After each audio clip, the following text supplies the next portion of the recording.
Very good. All right, so we will call a meeting to order and roll call, please, Chai. Marina Coast, Here.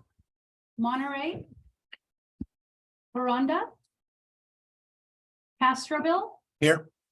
County of Monterey, Oh, here. Delray Oaks, Here. Pacific Grove, Here. Salinas, Here, and in accordance with AB 2449, I am conferencing in as a just cause, as I'm on city business in Washington, D.C. And by law, I need to acknowledge that there is no one in the business center at the Marriott Marquis with me. Sand City, Here, and I as well am at home. I'm feeling a little under the weather, and no one under 18 is here with me. and Seaside. Here. And we have a quorum. Thank you very much. And Director Craig, since it's 9 o'clock your time PM, we'll try to move the meeting forward and not keep you up too late there in Washington. All right. Thank you. If I could ask Director Church, if he would please lead us in the Pledge of Allegiance. Pledge allegiance to the flag The United States of America, and to the republic for which it stands, one nation, of God, indivisible, indivisible, with liberty and justice for all. Thank you very much, Director Church. We go to agenda item 4, which is additions to the agenda. Are there any additions from staff or directors? President Moore, before we take any action, we just need to confirm for the record, Director Carbone said no one under the age of 18. It's actually over the age of 18. So just to clarify, to confirm that, since we're participating under that virtually. In other words, her grandchildren can be there. Her grandchildren can be there, but no one over the age of 18 can be there unless she discloses who they are. So just, and I think that's what she meant to say, but I just want to confirm for the record. Can Director Carbone, you're still muted. Yes, so my husband is here, but he is not in the room with me, and that is all that is here. For a moment, I thought you were going to say he's not over the age of 18. Good one. All right, so we go to, is that all, Mr. Gilpin? That's all, President. Thank you very much. Any agenda additions to the agenda from any directors online here, staff? All right, seeing none, I'll entertain under agenda item 5, a motion to approve the agenda. So moved, Your Honor. Is there a second? Second, Craig. Okay, anyone from the public wishing to comment on approval of the agenda? And if you're coming in on the public from a phone, *9 will raise your hand. All right, seeing none, roll call vote, please. Marina Coast, Yes. Castroville, Yes. County of Monterey. Aye. Delray Oaks, Aye. Pacific Grove, Aye. Salinas, Aye. Sand City, Aye. Seaside. Aye. Motion carries 8 yes and 2 absent. Thank you very much. We go to agenda item 6, public comment. Anyone wishing to address the board on matters not appearing on the agenda may do so now for not more than 3 minutes. Comments on any other matter actually listed on the agenda are welcome at the time the matter is being considered by the board. Anyone from the public wishing to comment? Again, *9 if you're coming in on the phone would raise your hand.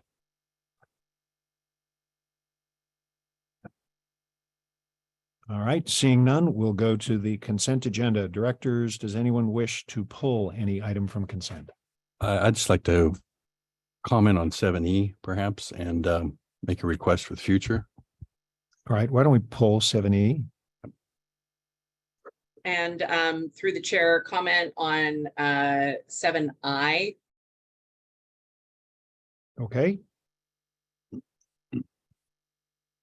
Any other items? Move approval of the remaining items.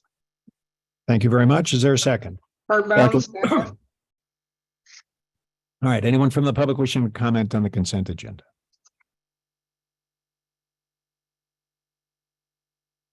All right, seeing none, roll call, please. Castroville, Yes. County of Monterey. Aye. Delray Oaks, Aye. Marina Coast, Yes.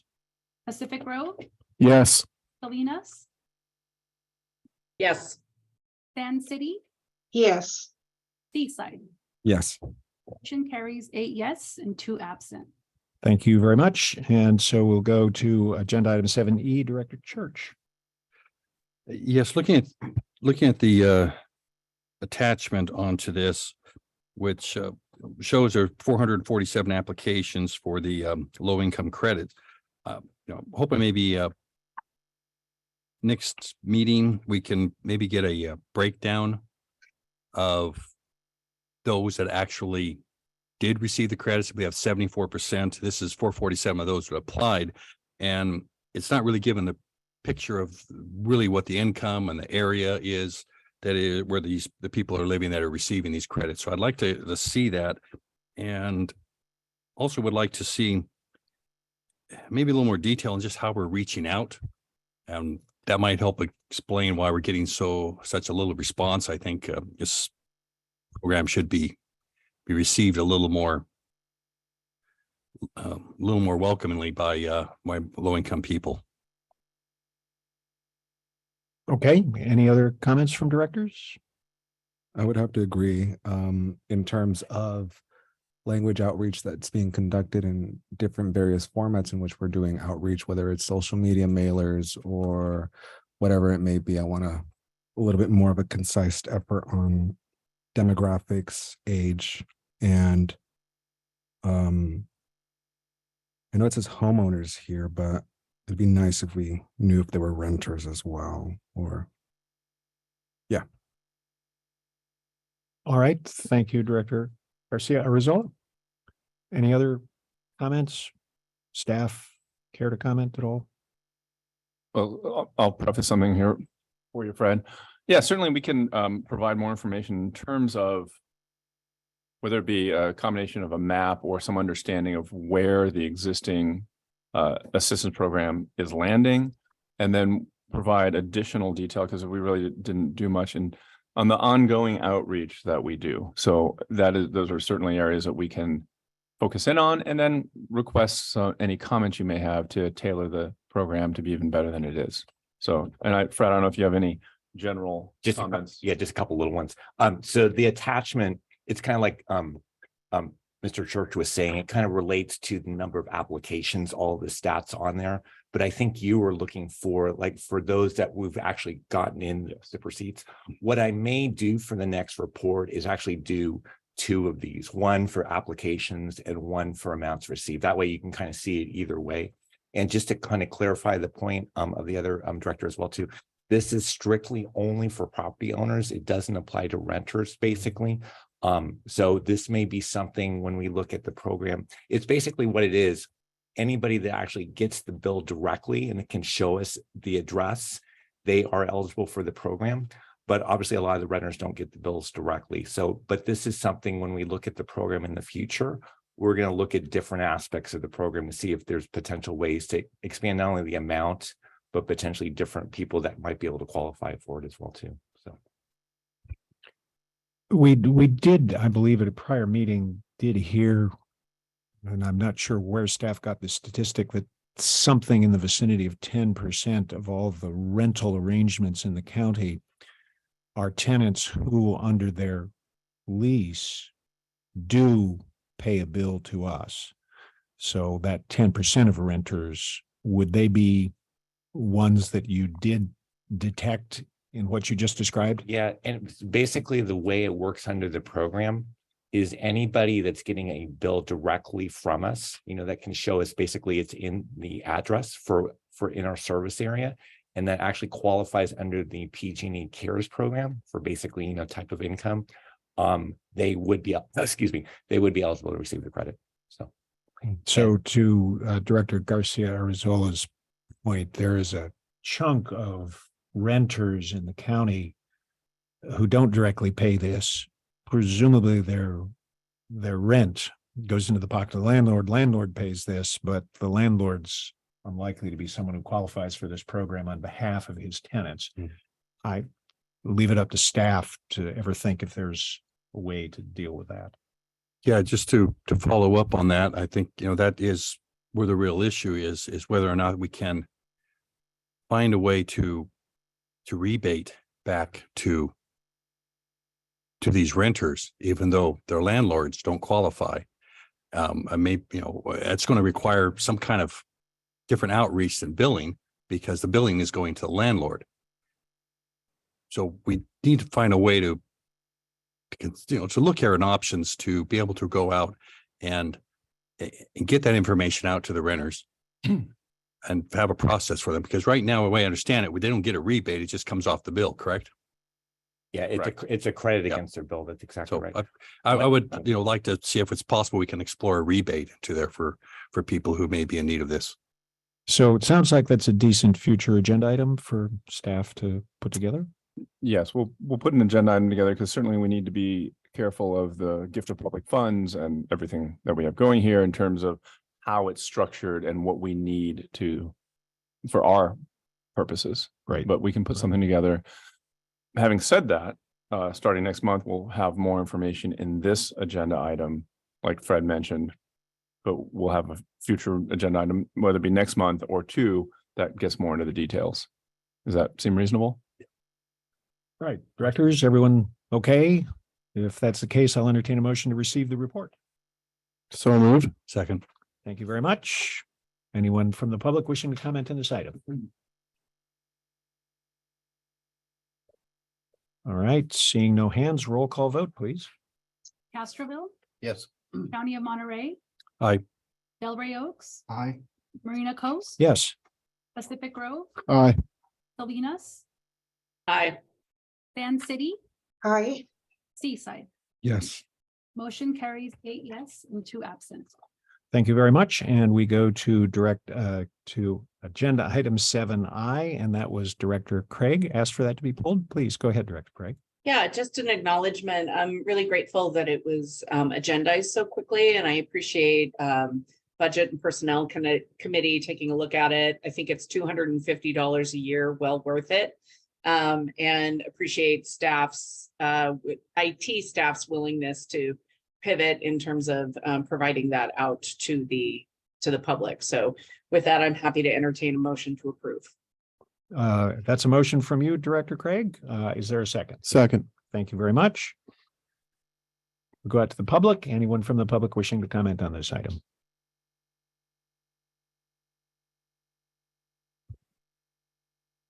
I don't see any raised hands from the public. Thank you. Roll call, please. Castroville, Yes. County of Monterey. Aye. Delray Oaks, Aye. Marina Coast. Yes. Pacific Grove, Yes. Salinas, Yes. Fan City, Yes. Seaside. Aye. Motion carries 8 yes and 2 absent. Thank you very much. We go to agenda item 8A, Budget and Personnel Committee, to receive the draft minutes of March 10th. Anyone care to make a motion, or anyone have any questions? Make a motion to approve the minutes. I'll Thank you very- second. Thank you very much. Anyone from the public wishing to comment on this item? I don't see any raised hands from the public. All right, roll call, please. Castroville, Yes. County of Monterey. Aye. Delray Oaks, Aye. Marina Coast, Yes. Pacific Grove, Aye. Salinas, Aye. Fan City, Aye. Seaside. Aye. Motion carries 8 yes and 2 absent. All right, thank you very much. We go to agenda item 8B, which is the Recycled Water Committee, receive their draft minutes of March 16th. Anyone care to make a motion? Motion to approve. Thank you, Director Smith. Is there a second? Second. Carbone, I'll second. I think Director Donaldson beat you to it, Okay. but thank you. It's those slow electrons coming over from Sand City. Anyone from the public wishing to comment on this item? All right, seeing none, roll call, please. Castroville, Yes. County of Monterey. Aye. Delray Oaks, Aye. Marina Coast, Yes. Pacific Grove, Aye. Salinas, Yes. Fan City, Yes. Seaside. Yes. Motion carries 8 yes and 2 absent. Thank you very much, Ty. We go to agenda item 9A, follow-up discussion regarding proposal to use Monterey County tax roll for annual billing. Staff, please. Yeah, good evening. This is kind of a follow-up to the discussion we had with the board, actually in February, and we had a good, I thought, follow-up discussion with the Budget and Personnel Committee at our March meeting. And Chai, if you can bring up the PowerPoint. We're going to kind of do a tag team presentation tonight. I'm going to kind of present some of the financial aspects of the proposal, and Rachel will kind of talk a lot more about the outreach that we're looking to do. And we found out actually some very good information from the county too regarding their upcoming kind of alternate payment program. So we'll talk about that as well too. So kind of first thing, kind of just give the board an update. So just as a reminder, we are looking to starting in fiscal year 24-25 to change our billing vendor. Currently, we use a third-party vendor that's in Washington, and we're looking to start in fiscal year 24-25 to use the county to basically put all of our sewer charges on the tax roll. There are a number of entities in the Bay Area that currently do this, such as Delta Diablo, Central San, Dublin San Ramon Services District, Union Sanitary District, and Napa Sanitary District. They've all done it for just quite a number of years. They all have positive things to say about it. We actually did try to reach out to find a vendor, I should say a governmental entity that has recently done it. There was actually only one that we could find. It was in basically by Vandenberg Air Force Base, and really they had positive things to say about it as well too. Just as a reminder, under this proposed program, it would eliminate the need for us to put annual liens on working with the county to put that in the roll.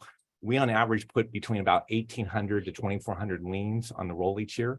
So that would eliminate the need for us to have to do that. Now with this, there is a change in the program.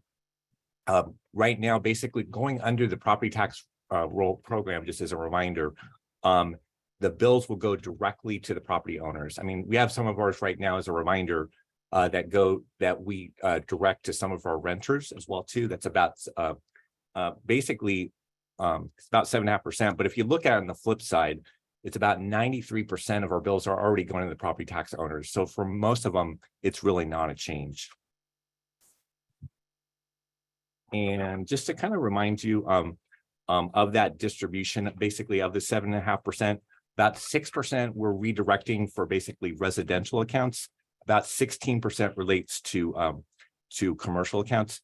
But in average, basically of our about 61,000 accounts, we already have over 56,000 going directly to the property owners. And then the next slide, one of the questions was brought up was, especially for our member entities, how is it going to affect their cash flow? Is it going to have a neutral or a positive impact? We actually think it's going to have a positive impact for the cash flows. And we kind of redesigned this slide a bit for this time, hopefully to have the point come across a little bit smoother. Basically with the county's program, and we actually followed up with the county on this as well too. We expect at least 60% of our total revenue for year to come in by December, and that we can redistribute it to our members in January. The county is they think it actually may be higher overall for the county. It may be more about 70%. But again, we're trying to be a little bit conservative based on what we've heard from a couple other of Carmel and Pebble Beach as well too. With our current program, and that's the first slide, you can see it's kind of more gradual that the members get it. They start getting payments basically in November, December. But basically with our current program, they don't get their final payments for the fiscal year until almost October. And one of the things the board asked us to look at was basically our current agreements with our member entities. There's actually no set payment dates for when it's due to the member entities. But this chart, what we tried to assume basically was that within 120 days after the end of each billing period, it would be paid to the member entities. So, but obviously it does vary based upon, sometimes we have at year end a lot of stuff related to our year end closings, which potentially can hold up the payments a little bit. And one of the things, again, I just wanted to focus in on overall for some additional benefits of the program. It should result in some pretty significant cost savings for Monterey One Water. We're anticipating a net cost savings of about $167,000 a year. And I think that's actually even on the conservative side, because if we basically kept with our current billing, our Eden billing system, they're ending their support in 2027. So we would have to upgrade our billing software, and that's would be a very significant cost that's not even actually incorporated on this. This is strictly savings from postage and our mailings to our customers. The other potential benefit is what we should be able to do within the second year of the program. And this just a reminder of what I said earlier, is to free up one of our staff that they can do basically what's called field audits, where they go out and just verify that, you know, the information we have on hand for types of businesses and, number of units and stuff like that is correct. And we anticipate from those audits on average to generate about $150,000 a year. So really a total benefit of we're projecting of over $300,000 a year from this change. And with this one, the minimizing impact, I think, Rachel, were you going to take this one? Thank you very much. Thanks, Rachel. Oh, yeah. Sorry. All right. So Fred has now reviewed with you the proposed change and some of its impacts on Monterey One Water and on our member entities. All critical information in your decision-making process. And now we're going to shift the focus to our primary constituent, our customers, your residents and businesses. But as I look around here tonight, I'm realizing this is my first in-person board meeting with this set of board of directors. So I should probably introduce myself. I'm Rachel Godoyne. I'm on the government and community relations team. I'm actually on all of your board meetings just virtually as one of the little tech support squares. When you see me in person, it will primarily be related to government affairs updates as I'm our federal advocacy lead. But tonight you also get me in person because Mike's unavailable. So with that, we are now going to shift, as I said, to our primary focus, the customer. So per state law, real property taxes can only be paid in up to 2 monthly installments. So the first in December and the second in April. While the county offers the same payment options as we currently do, so you can see up there, online, via card or electronic check, phone, mail, in person. The primary concern we've heard from you and directly from the customer is the affordability of our billing shifting from 6 payments to basically 2 payments.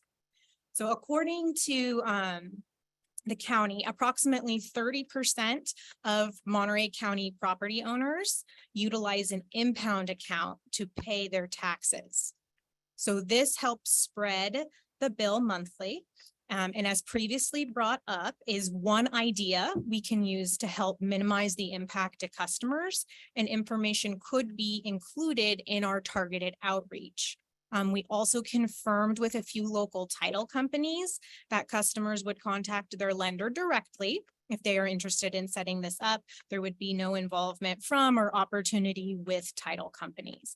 And Fred was able to connect locally with 3 title companies to confirm that. So at a county level, they are also similar to you, have a goal of wanting to offer as many payment options as possible to property owners. So this has led the county to enter into contract negotiations for a program called Easy Smart Pay. And so this was something that Supervisor Church brought up in our last meeting, and we wanted to connect with the county on more to provide you an update on this program. So myself, Fred, Mike, and others met last week with the tax collector to review kind of where they are in the process and what this opportunity looks like. So this is essentially a non-mortgage impound account. Program basically utilizes a third party who charges property owners monthly. That third party accumulates all of the funds and then transmits it to the county when they're due. Because remember, per state law, the county can only accept payments twice a year on those due dates or around those due dates, essentially. So last week when we met with the county, They were pleased to share that some of the original staffing concerns have been worked out. And the final hurdle, though, remains an execution of a contract for the Easy Smart Pay program. While we would not be the first county to use this service, we would be the first to require a written contract with the Easy Smart Pay program. So other counties have used resolutions endorsing the program, but due to the specifics here, we're requesting a written contract. So that's why the county is working with their council and they have to work through this written contract process. They still are estimating this fall with the opportunity for first billing to be the 2023-2024 tax rolls. So that would be the bill going out in December. But please note, that is, as I said, it's an estimate. So that's what they are working towards. They need to get through the contract negotiations. So they still estimate 2023-2024, but it is just an estimate. And Yeah. yeah, I just want to add one thing to Rachel's, all her comments. The good thing is that should Monterey County adopt this program, it would not be the first. There's actually 15 other counties that have already implemented this program. A really good example is actually our neighboring county, San Luis Obispo County. They have this program up and going. One just interesting fact we also learned in our meeting is they have actually found this program's underutilized. That a lot of people don't optimize for it. But again, the goal here is to offer as many billing options to the residents and businesses and property owners in Monterey County. And that's why the tax collector continues to pursue this option, despite that feedback. All right, directors, questions? Actually, Tom, we have more slides. I'm Oh, sorry. more slides, sorry. But we're almost done. Speeding up. Go for it. All right. Continuing in terms of looking at opportunities to minimize impacts to customers. This next slide actually goes to the conversation earlier this evening based on our residential customer assistance program. So to ensure that this program is truly having as great an impact as possible, we actually want to reevaluate it. So similar to what Supervisor Church mentioned, exactly where is this funding going? Why is this program, similar to the Easy Smart Pay program, why is it underutilized? And so I think this, yes, it requires looking at outreach. How are we communicating with people? But it also requires us to take, I think, a deeper look at the program itself. As you've heard the data tonight, our primary customer already is the property owner. You qualify for this program by also qualifying for the PG&E CARES program. We're not accountants, so getting into the business of collecting people's W-2s and different things may be complicated. As Paul stated, this is a non-fee revenue-based program, and there are a lot of legalities around offering something like this. But we too recognize this is an underutilized program, and reevaluating it per your direction, we believe is needed. So some of the things we would look at: total assistance available per year per customer, total assistance available in general. How much is going into the pot? How much can each customer take out of the pot? How do they qualify for this program? Kind of going back again to the earlier conversation, is that qualification entitle them to a credit? Do we have the ability to cut checks in more of like a rebate style? Are there opportunities to assist renters when the reality is we primarily now bill homeowners and will 100% be billing homeowners should you decide to move our billing vendor to the county? So these are all things we want to consider over the course of the coming fiscal year. And we want to take a pretty close and careful look at this program, working with each of you and your councils to kind of collect feedback and brainstorm on different opportunities for how we might reevaluate it. At the Budget and Personnel Committee, we also talked about this program is for Monterey One Water's portion of the sewer bill. But as we all know, sewer in our area is a It's a partnership. So all of your members are responsible for collections. So those collection fees don't get any kind of credit or rebate associated with them. So the city of Monterey is actually contemplating coming on with maybe a pilot program and offering a mirrored option for customer assistance for the collection side of this program. So I think there's a lot of ways we can relook at it, and we could potentially use this year to do so. All right, so next slide. To ensure we haven't missed any concerns or hardships that the proposed change could have, continued outreach was recommended after the last board meeting. And in response, a few items have occurred. So number one, we've developed a list of FAQs, and they were included in your packet tonight. This list is intended to be dynamic though. So we would update it as new questions arise. And assuming the board directive tonight is keep exploring this billing option, we'd create a dedicated page on our website and use it as a central location for information like the FAQs, like our current online survey form that we've been using, et cetera. Presentations we give in the community, an open invitation for Mike to head out in the community and present, et cetera. And then going a little bit deeper into the outreach plan. So the outreach plan was divided into, sorry, did you have a question? No, Oh, sorry. Okay. Sorry. The outreach plan was divided into two phases. So phase one was data collection, and phase two occurs if the board votes to implement this change. And that is targeted at customer communication on what to expect. So coming off the last board meeting, staff also proposed to add a phase 1B to further gather feedback from the community. And the full plan now is attached to your agenda. And the phase 1B efforts will focus on connecting with each of your councils and your constituents, with the goal to be able to ensure that we have collected a diverse offering of feedback related to this change. So we will also continue to utilize the online survey form we have where we've been collecting feedback.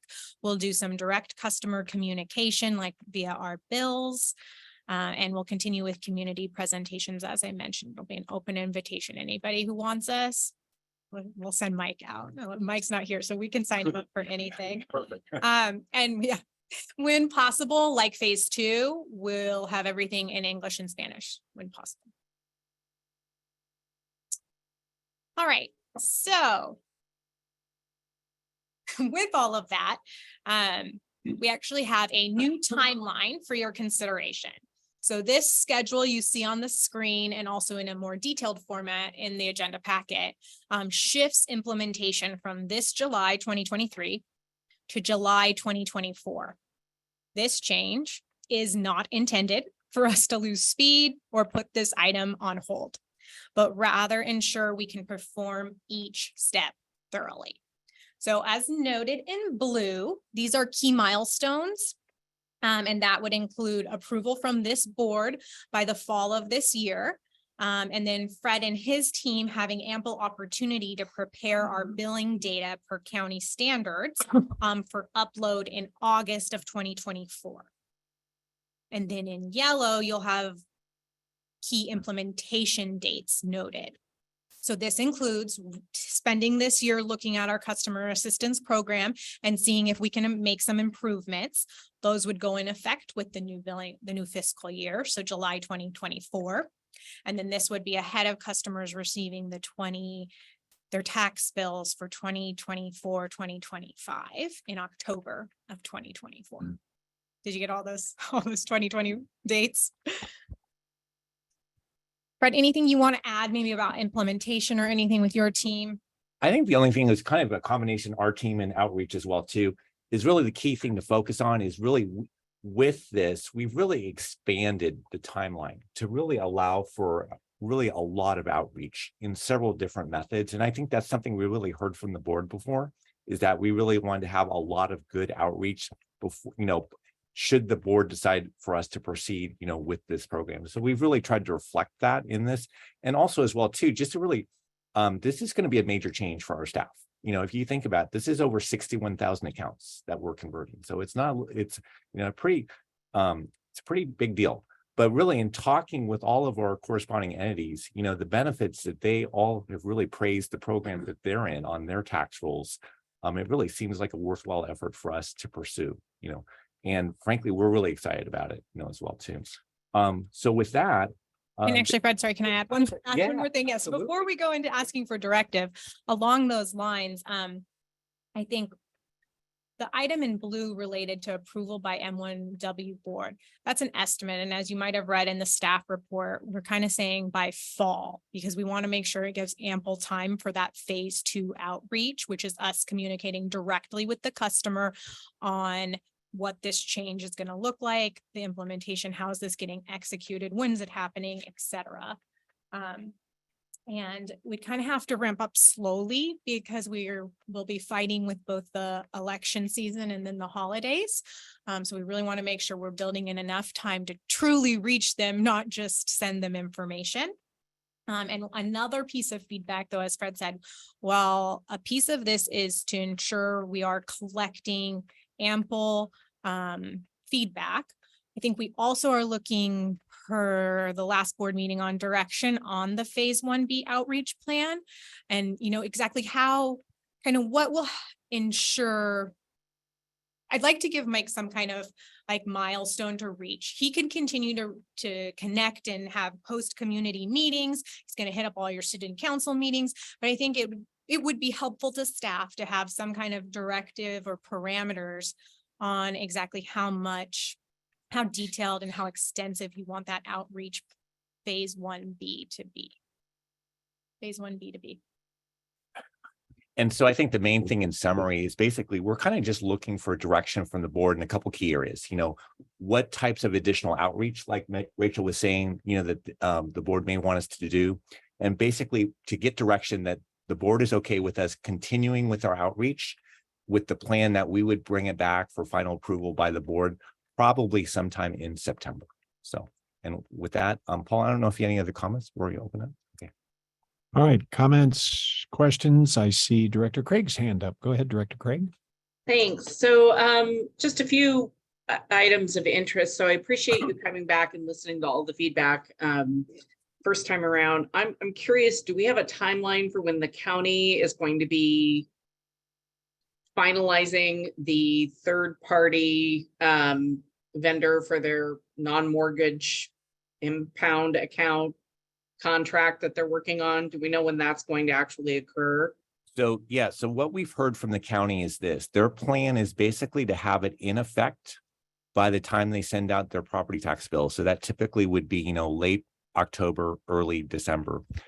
What we've done, though, with our program, you know, we've kind of created a fallback position by not doing it until 24, 25. So if just in case they run into some difficulties and they need to delay the implementation of their program, we don't see any issue with them fully having it up by 24, 25.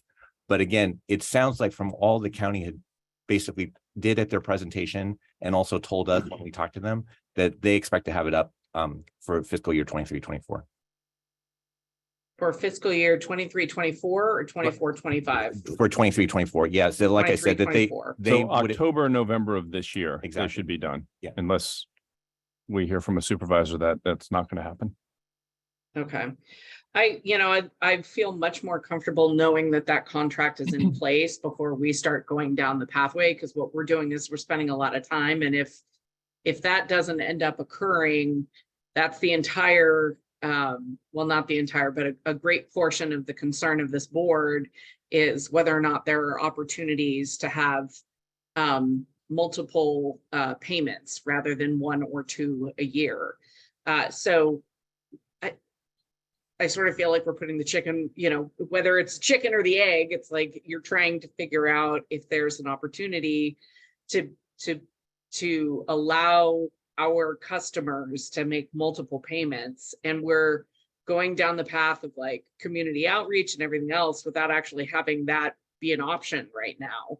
I don't know how the rest of the board feels about it, but I do have some trepidation about just sort of like, oh, everything will be fine. Like, let's just keep going down that path. I'd rather have them have that contract in place so that we know exactly what we're going to tell when we do outreach in phase 1B. I'm concerned we're going to do phase 1B and not be able to tell the city councils what the payment plan looks like, because we don't know if as far as that timeline looked like.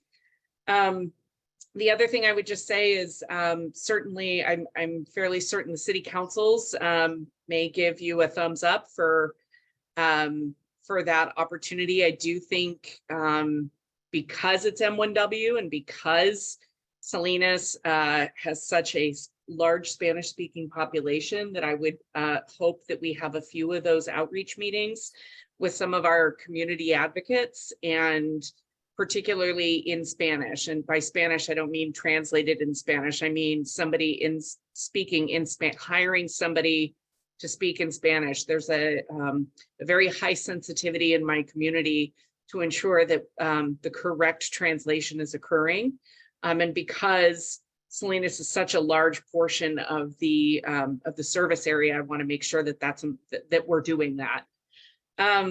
Those are just my initial thoughts off of the presentation. Also, I would really appreciate if those presentations are included in the staff report. It helps me to better take a look at what's going to be presented rather than it kind of being a pop quiz and then, you know, the staff report is helpful, but certainly the graphs and whatnot, I would have loved to have had that timeline last week. So thank you.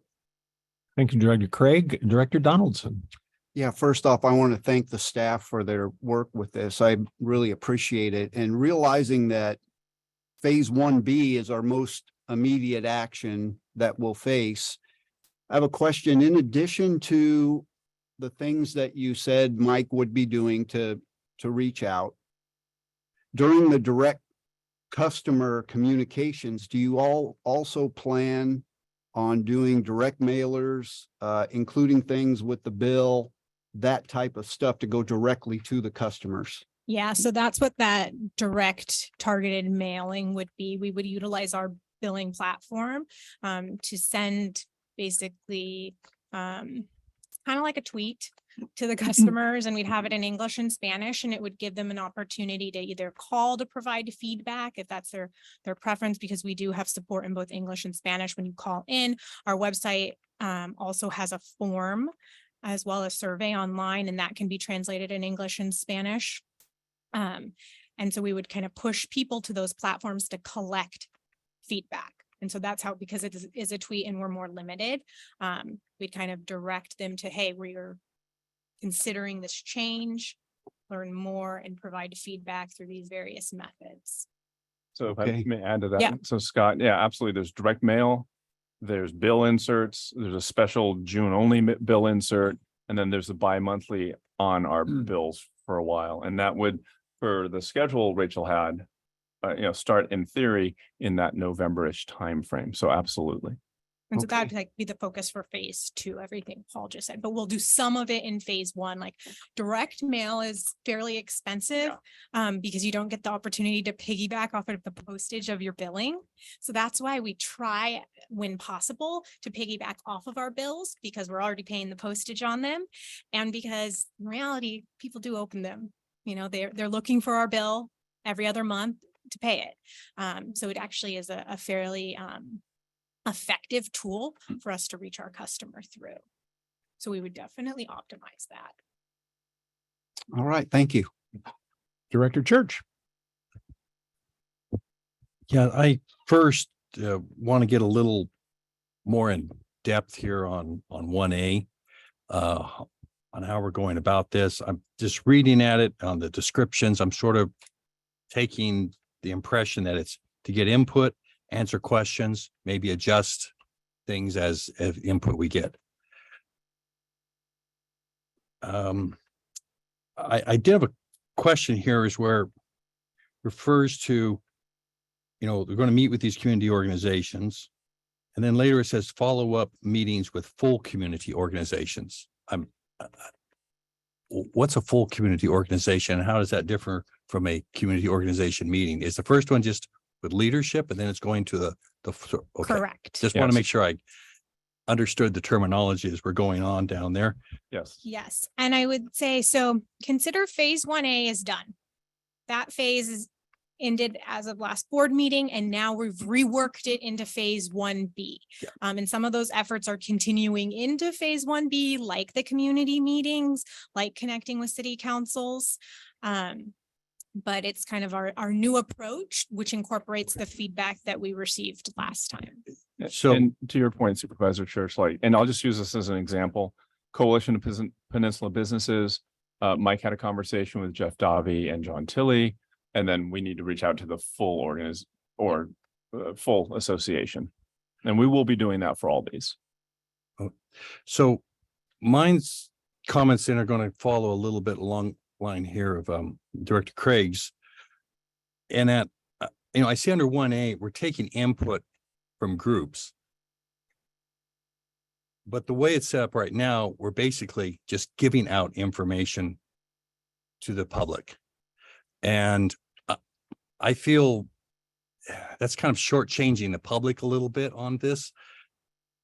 And that it would be helpful if we could actually approach the public the same way we've approached these organizations and, get some input, answer some questions, maybe tweak this a little bit to their concerns if they have any particular ones into there. So when Director Craig made mention of some community meetings and everything, I guess what I'm viewing here is perhaps have a couple of open meetings for the public, maybe on Zoom. And I think going off of her comments here is that one perhaps should be straight English and the other one in Spanish. So we have two of them going where we're taking input in, because there's always a little bit of awkwardness when you're doing the translations on things like this, especially when you're getting into a lot of technical issues like this. And I think it would be a good gesture of being open and including people in, so that we're not just putting something out on bill saying this is what's happening to you. What do you think about it now that it's happening to you? I would like to see, before it's going to happen, get that input. And I do think, a hybrid meeting would be really the way to go about this in both languages. Yeah, and I think one of the things that is going to change in phase 1B is there's going to be a lot more consistency in the messaging. So offering, and as I mentioned, both phase 1B and phase 2 will be in Spanish as much as possible. And so by bringing that consistency through like a dedicated presentation, that the same presentation, the same format, the same agenda goes to every group, I think it will be fairly simple to then be able to offer it in English and in Spanish, because each time the same message is being. Yeah. So I just emphasize, I think we can probably do this so that they are presented equally in both languages. Yes. I just wanted to make sure that was clarified in two separate meetings. Yes. And we are familiar with needing to do that. So all of the environmental work we do related to like our larger scale infrastructure projects, like most recently with Pure Water Monterey, we bring in services to provide that. We always have to have some pre-meetings because there's usually a lot of technical language in the environmental world. So this actually will probably be a little bit easier since we're not using such complicated and specific sewer and other infrastructure language. And I just want to add on to Rachel's comments as well too. We definitely have been listening, and we've done, I've been involved in a lot of the presentations we've done with the different, for example, the executive groups at our different member entities. We've done several special groups. And one of the things is feedback. So for example, board member Craig talked about the monthly payment options. So obviously we're looking at the county right there, and we're assuming they're going to continue forward with their program. The good thing is, I've looked online at some basically for escrow accounts, and anybody that has a loan right now, if they don't have an escrow account, you can actually add it on after the fact and have that, basically do monthly payments, with your loan. So I just want to stress that there actually already is a program.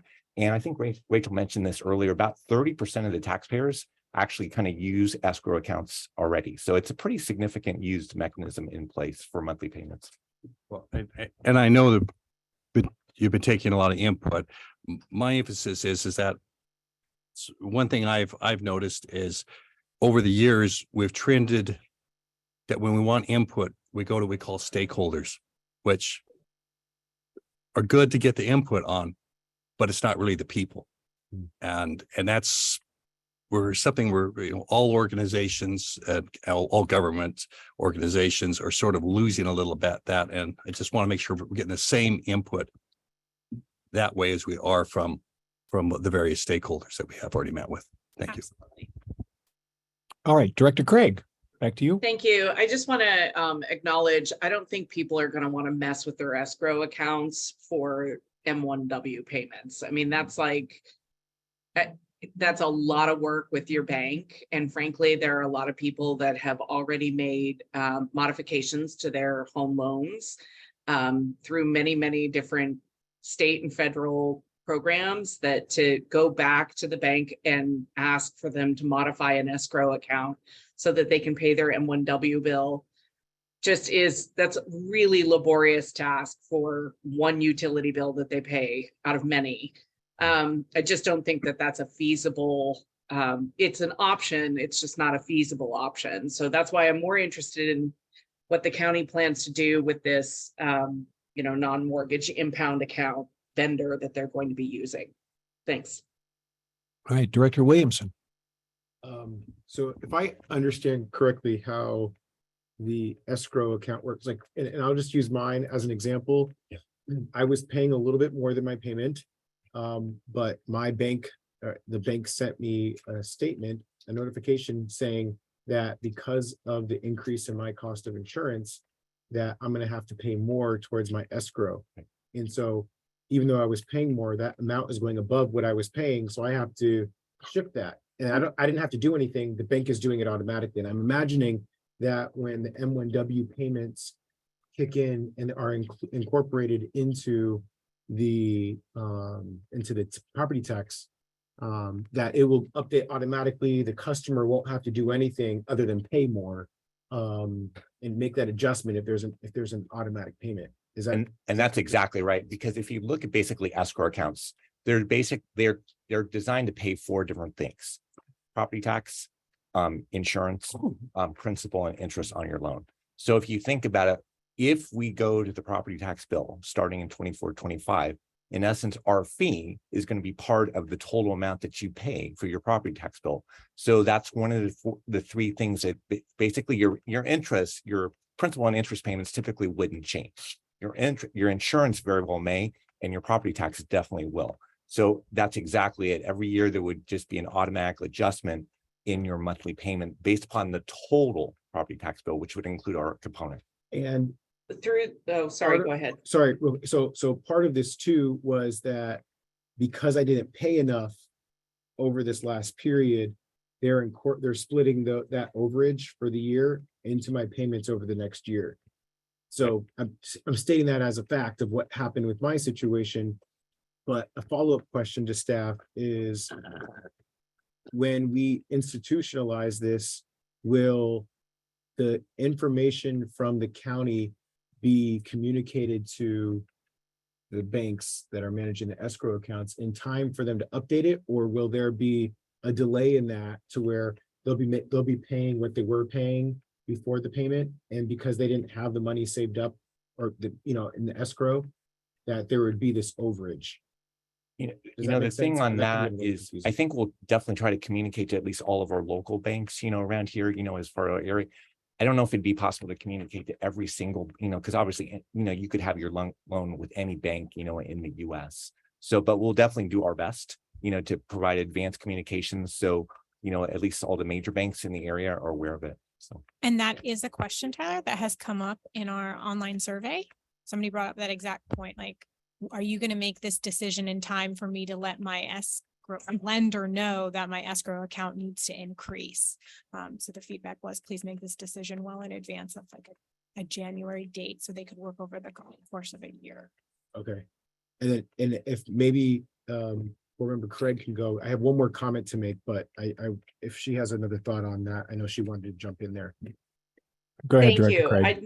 Thank you. I appreciate it. So I want to be clear though, that not everybody has escrow accounts, right? So you've got some people who have a mortgage that may not necessarily have an escrow account attached. They will get 2 big lump sums from M1W for their annual costs associated with being at M1W.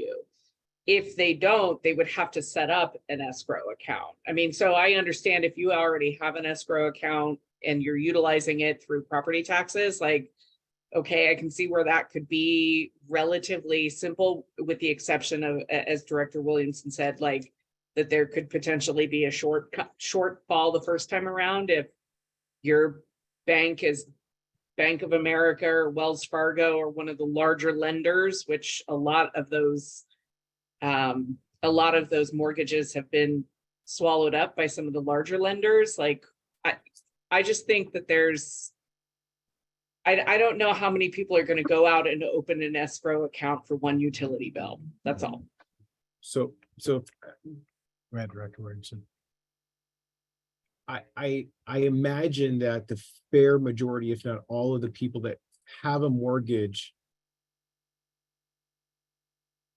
But no escrow account. but with not an escrow account, are not the type of people that are concerned about an increase to their property taxes. That's just my assumption. Maybe there are people in lower class, not in the upper class, that decided that they didn't need an escrow and they can make 2 lump sum payments for everything they already have to pay, including their insurance and their property tax. All this to say, I think it's a good conversation. I think that with the direction that the county is going in is great, and I feel optimistic that things will move forward in a positive way there. I just like to shift the conversation a little bit and not. I guess I would be. I want to give the organization some pause in regards to kind of what we're willing to hold this back on. And I say that because if for whatever reason the monthly payment thing doesn't work out with the county, then are we saying that there's not value in us transitioning over to this other type of model, which, and I think this links over to our conversation around increasing rates.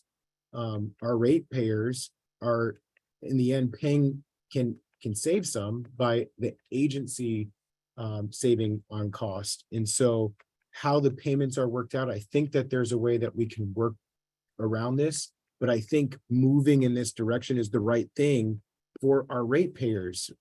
This agency can save on cost and create efficiencies. I mean, our staff are reaching out here, going out in a way that I think is leap and bounds above what I see in other agencies. I mean, they are truly doing public service here in regards to finding ways to create efficiencies within this organization. It's not an easy shift, so I appreciate staff working with the board on trying to slow this down, have conversations, and I look forward to it. I think that board member Church's comments in regards to an English and a Spanish version, just kind of at large general public discussion, I think is a really smart thing to do. And going around to all of our councils and the other stakeholders, I think it's good. Let's continue the outreach. Let's stay mobile and flexible. But I think that the general direction is the direction that we need to go in. I think it's the smart thing to do.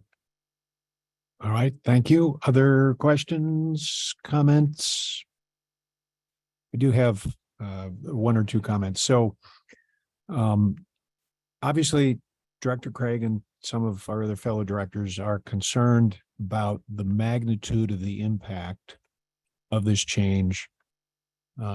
And certainly if 50% of our ratepayers said to us, oh gosh, I still have to get a bill every 2 months, or my world is going to crash economically around me, for whatever the justification is. And if 50% of our ratepayers said that to us, we might go scratch our head and say, is it, as Vice Chair Williamson said, really, is it worth it to go forward just to save $300,000 a year when we're creating pain for 50% of our ratepayers? On the other hand, this is 1 or 2%.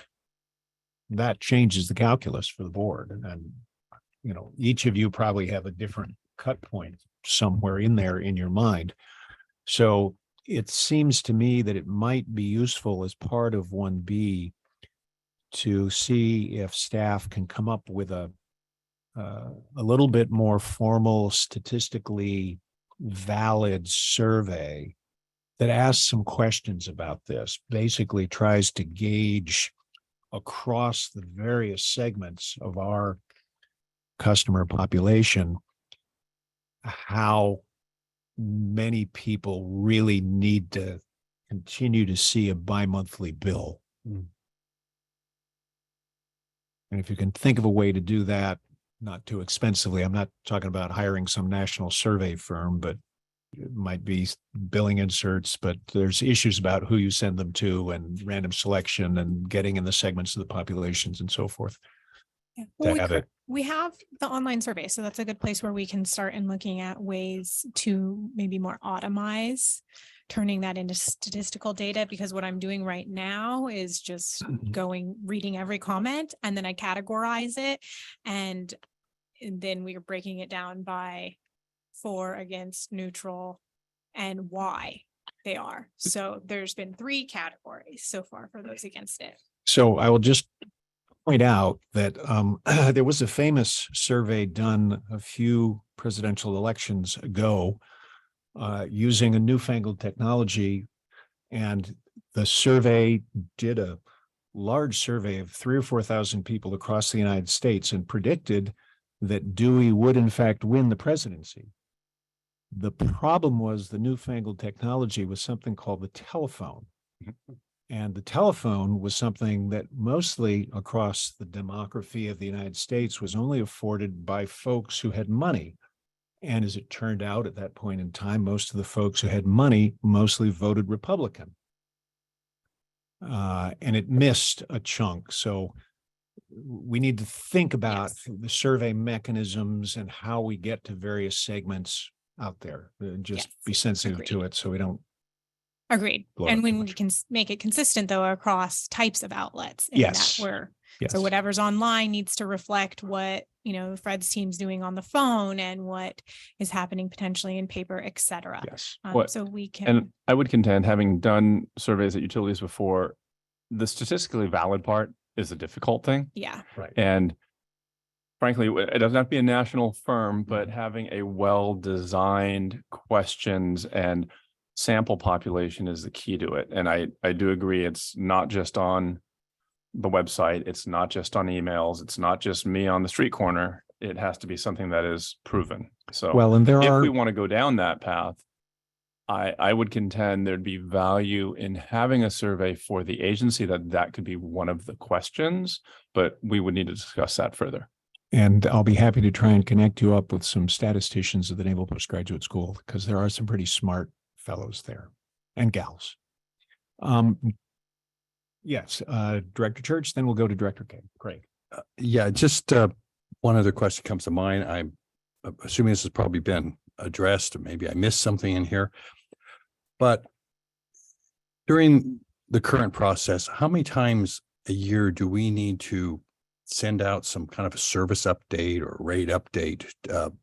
Does that happen in the bills? That's got to be included in for some legal communication that way? Yeah, absolutely. So basically we do it pretty much prior to the beginning of each fiscal year, because there's a couple of reasons we have to do that. Obviously, if our rate changes, and number 2, we have a number of people that are on basically direct pay, direct withdrawal from their accounts. And we obviously have to adjust what that withdrawal is basically. So yeah, we typically would do that before the beginning of the fiscal year. So that it's Once a only year. about once a year that happens? It's once Yeah. a year. Okay, so we'll still need to do once a year mailing. Right. Okay, I just wanted to make sure that this wasn't something that had to pop up 3 or 4 times a year. Yeah. And Yeah. yeah, No. thank you. And so the main points we've heard, hardship, which we've discussed, and second is transparency and concern that by going to the property tax roll, we'll lose the transparency of this agency. But as we all know in this room, all this does is change at its core, it's changing our billing vendor. It does not change how we set rates. It does not change your authority for setting rates. It does not change that we have to follow Proposition 218 in notifying our customers that we're even considering to change our rates. So all of that will stay the same. in the diverse outlets that we use currently, which has to include a direct mail piece to each of those customers anytime we're looking at going through that Prop 218 process to change rates. Director Craig. Thank you. And I promise this will be my last comment, then I'm going to shut up about it. A couple of things. One is sometimes it's not always about saving money. Sometimes it's about spending more money to ensure that everything and everyone is included in the process. So I just want to be clear about that. Like, this is part of the conversation that's like, you know, there may be somebody that needs a bill every 2 months, and that may very well be the case. But what we're doing is we're offering up opportunities for all of our customers to be able to successfully pay and to be able to do it in a manner that makes it affordable for them. Two, I just want to maybe give out a little bit of either a directive or advice to M1W staff. The city of Salinas just recently went through a ton of budget hearings. We had 6 in-person budget hearings. Over 180 people attended. We had a social media campaign to find out how people wanted us to spend the budget. They got 4,800 responses, and we had 40 pop-ups. So I would just acknowledge, like, you may not necessarily need a statistician, or you may not even need a formal firm. You might want to call the finance department at the city of Salinas and ask them what they did to do some level of successful outreach, particularly in East Salinas and in North Salinas, which are generally a little more difficult to get to. So in terms of community feedback. So that's all. Thank you very much. I appreciate everyone listening to my passion on it. Thank you very much, Director Craig. One other question. So does the county collect email addresses for some or all of the property owners? I'm not aware of that. I'm not sure. Rachel, do you know anything about that? So I'm not sure about that. but we could definitely follow up with the county on that. We've been talking with the tax collector. That's definitely. So that's sort of question number one. Question number two, I don't expect you to necessarily know the answer to, but this new company, Easy Pay or whatever it's called, I'm assuming they will have an email address in all likelihood in their records. So the question would be, will the county have access to those? Number one. And number two, would the county be willing to share those with us? And the reason I say that is a very inexpensive way to periodically push information to our customers is obviously by email. So if that could be arranged, that might be beneficial to us for the possibility of doing things a little bit more often than just once a year or whenever. So I certainly look into that, and both at the county and the Smart Easy Pay or Easy Smart Pay. But in case neither of those options pan out, included in the phase 2 outreach plan, we are planning to ask customers or give them the option to enroll their email address into our system so that we can directly communicate with them. Not only could it be updates about rate increases, but like you said, showing them the capital effort we're doing. We don't have any email addresses, as you may remember, with our vendor not being able to offer any kind of paperless billing or online billing account. We don't collect that information or have that information.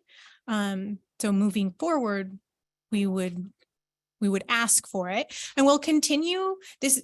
If you eventually decide to go on the tax roll, this won't eliminate any of the social we're doing, any of the community events we go to, the tours, that kind of stuff. That all remains. So we'll still need to work hard to connect with the community and make sure they understand who we are, what we do, what service we provide, our value in the community. All right, directors, any other final? Director or Vice Chair Williamson? Yeah, so my final comment is I'm not saying that we shouldn't look at the payment structure. I think that conversation it already exists as part of what the efforts are. I just don't want us to be so narrowly focused on one element of this. It should be a conversation with the community and all of our stakeholders to say, hey, if we go this direction, how would that work for you? Because there creates opportunity there for us to hear from folks around, what they need if we were to move that direction, and it makes it more of a positive way for us to move forward, right? And soliciting their feedback and input and getting it from them as opposed to making assumptions around what we think that they need. Staff, do you think you have enough direction? So I would like to have, frankly, more clear direction. I think we have a lot of direction. Mr. Chair, are we did you take it out to the public on this item? We haven't yet. Okay, so I was gonna make a couple comments, but I'd like to hear the public comment perhaps. Okay, so let's go see if any of the public wishes to comment. We'll take it out to the public. Please raise your Zoom hand, or if you're on a phone, star nine. And if not, I'll comment now. I don't see any raised hands from the public. All right, please go ahead. Thank you. I'm comfortable with the path that staff has developed for this. I think that any of these payment issues can be worked out and be kind of sussed out in the process of coming to our city council. I will tell you that I know for certain that my council would like you to come again in phase 1B. So I'm looking forward to that opportunity. And that members of the community want to give input on this. I do see it as Tyler, or as Mayor Williamson sees it, as a positive for the organization and the savings that we can accomplish. And I think work out the details of it in a way that people can handle, and the customers can handle. So I think it's a good idea. It gives us some efficiencies for our staff, and it also potentially can be, I would think, more efficient for the customer. And if we can figure out some of the minor payment details, I'm supportive of it. And but I do want to hear kind of what our community's take on it is. And I think in the timetable that we got, I thought was excellent, and good anticipation of what we're looking to see, and that overarching timetable provided tonight. So that was really helpful for me to see, give me a clearer picture of where we're headed. And I think that through that process, we'll come up with a really good solution that we can use and move this forward. That's kind of where I'm at with it right now. So I don't know if that's good direction. I just think that, keep trudging down the road on this. And I know you're very receptive to all the comments that you've received from directors tonight. So I would just say keep moving forward with that plan. And if anyone is interested, so the timeline shared tonight in the presentation was the general one, but included in your packet is the detailed timeline. So if you wanted to, Nick, to go back, Director Smith, to go back and kind of look at what goes under each of those categories, all those like subtasks, it's included in the packet as well. I think it's attachment 2. It's attachment 2. And we actually even revised it a little bit tonight as well too. So the most current version's online. So okay. Yeah. General Manager Scioto. So in terms of the direction, which is what we're looking for, and I'm going to use what was in the presentation. I'm going to focus in on the approval by M1W board, not until September timeframe. In theory, we would not bring it to the board until the county hasn't executed an agreement with Easy Smart Pay per Mayor Craig's concerns. Certainly, we've heard outreach with community in Spanish, getting input from the public versus pushing out saying, here's what we're going to do. I look at phase 1B, which is frankly what would occur right now, as Director Smith and Director Williamson said, prior to the county having executed a contract or prior to us knowing if we're going to move forward. And it would be more of that gathering information, meeting with all our member entities, going to council meetings. I think to Mayor Craig's comment earlier, it's gonna be tough to be in front of the councils and go, we're hoping to do this, but it depends on how the county proceeds. I think we would just be open and transparent in that sense, saying, here are the benefits as we've tried to be with you. Here are what we see are the benefits. Here's how we're trying to address other concerns of renters and the employee assistance program, or not employee assistance programs. I need that one. No, the customer program. Let me not. Let me do. And just be honest with all the councils that there is a hinge in the future that may determine whether we're going this way or not. And we, and I point at Rachel, Mike, Fred, myself, and others, can structure those presentations in that way. And we joke, it wouldn't be just Mike getting out there, it would be all of us. Maybe. Does that seem to generally encompass comments, concerns? I know it doesn't address everyone's, but I'm just trying to listen to the 9 people here. Yep. Yeah, just to clarify, you said community outreach, it would be English and Spanish. Correct. Yes, I say you just something said else? Spanish, so Oh, I felt I knew what you were saying, but I just wanted to clarify it, and it would be getting the same input we have got from community groups previously. absolutely. And in addition to the meetings, I certainly heard you saying open Zoom meetings to have more inclusion and Yes. people to be on. Right. Thanks. So Okay. Sure. Yes. One more thought, and this is just a thought. You don't have to go with it. I'm just throwing this out. It may be helpful, and there has to, I think, almost be an agreement with the board that we don't go into this too much, just kind of more high level. But it could be something that we add as an informational item to the agenda so that the board can be kept up to date as time goes on. And that way staff can provide updates. There could be questions from the board if there are any. The reason why I'm a little bit hesitant is because I don't want it to create a whole, half-hour long conversation every meeting. But if it gives a little bit of space to make sure that we're all on the same page, I think it would be helpful. if it's what the board would like, under informational items where we typically do a Pure Water Monterey update, until we're done with this, we can put a tax roll update on there, and it can be as robust or short as you would like it. And frankly, I would love only a half an hour discussion on this. All right. Do you have enough direction?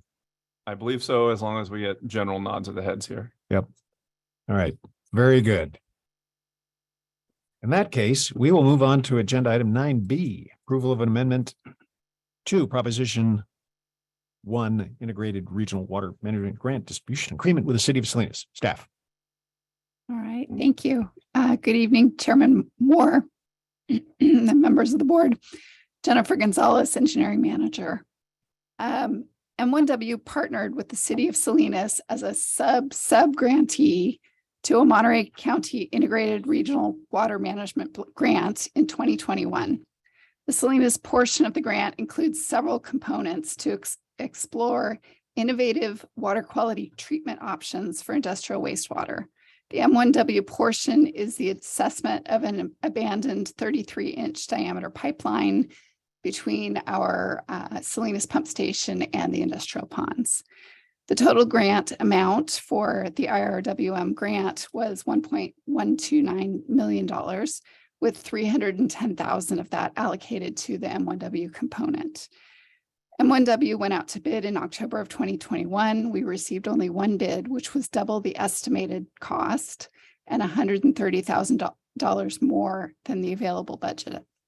Staff worked with the project designer and city staff to brainstorm potential changes, but work was put on hold due to a lack of funds and consensus on a path forward.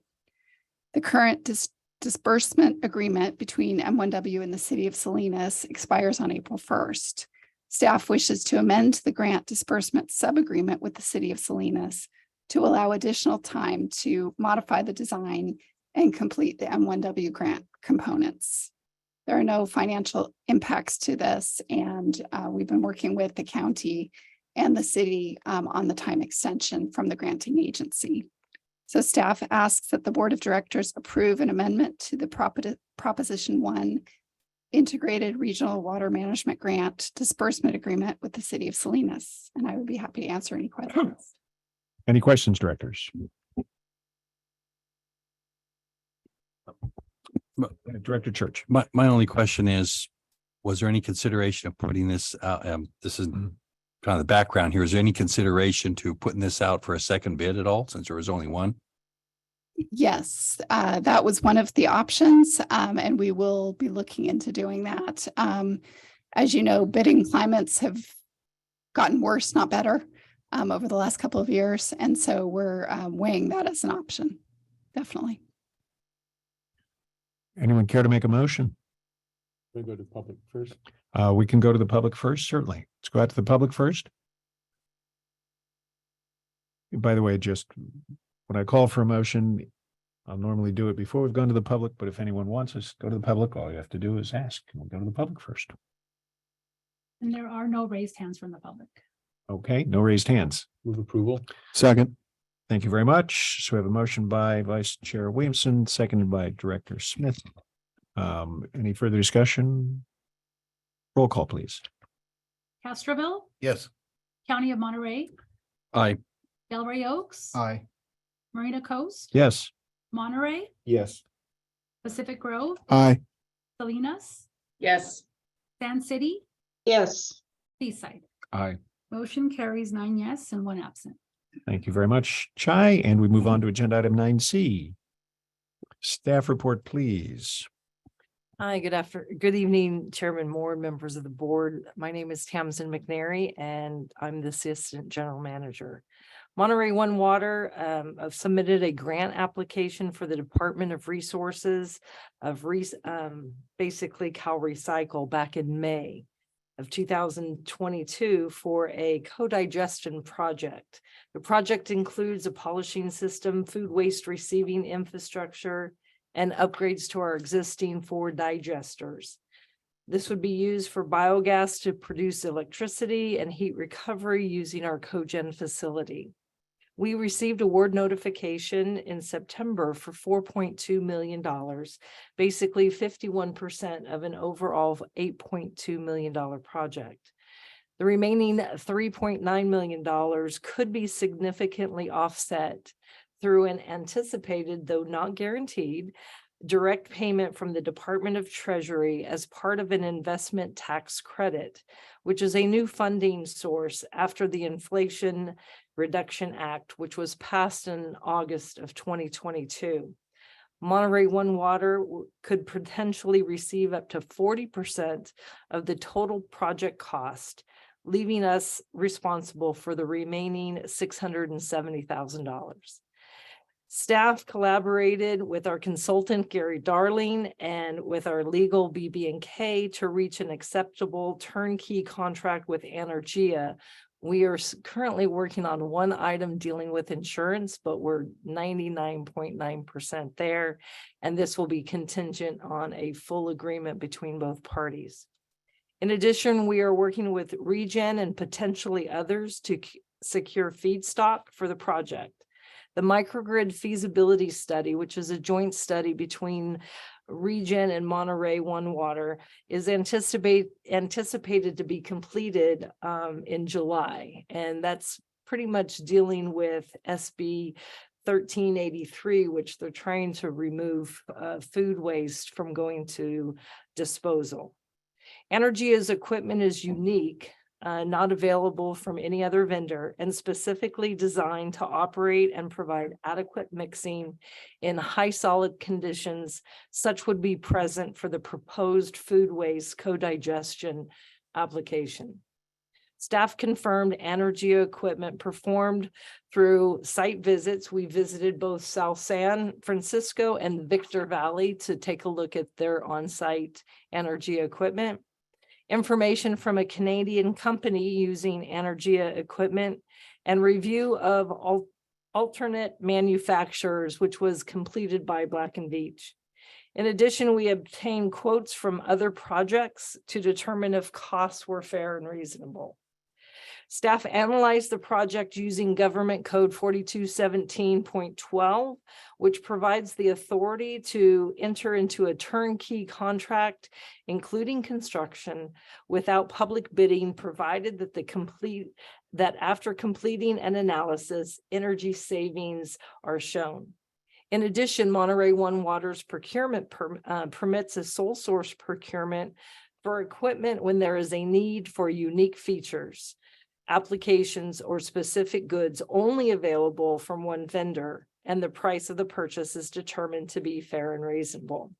Staff asks that the board approve three things: adoption of the resolution authorizing the purchase and installation of Energia Food Waste Organics, the cleaning polishing system, a PSM, which is permanent synchronous motor mixing solution to upgrade our existing 4 digesters without formal competitive bidding, based on the findings set forth in this staff report and in the resolution using Government Code 4217.12 authority and Monterey One Water's procurement manual justification for sole source in a not to exceed $8,149,454 plus contingency. 2, allocate grant funds in the amount of $4,218,900 and authorize budget transfer in the amount of $475,000 for fiscal year 22-23. I would be happy to answer any questions, and I also have a representative from Energia if you have any questions that she might be able to answer. Her name is Margaret Lau. And Correct. let me, if I may. Go ahead. Chair Moore. Tammy pointed out a couple things that are really important besides the 3 requests of our board, that there are some unknowns still. And those unknowns are meeting the conditions of our grant application with Cal Recycle. We still need to make sure that they have some flexibility, which they have indicated they will have, on schedule and amount of tons that we receive from Regen or someone else. So that's hanging out there. I'm currently should be working on a feedstock agreement, feedstock meaning the organics coming from Regen to our digesters. Should be working on that with Felipe Melchor, the GM at Regen. We're still in the process, so that's not a done deal yet.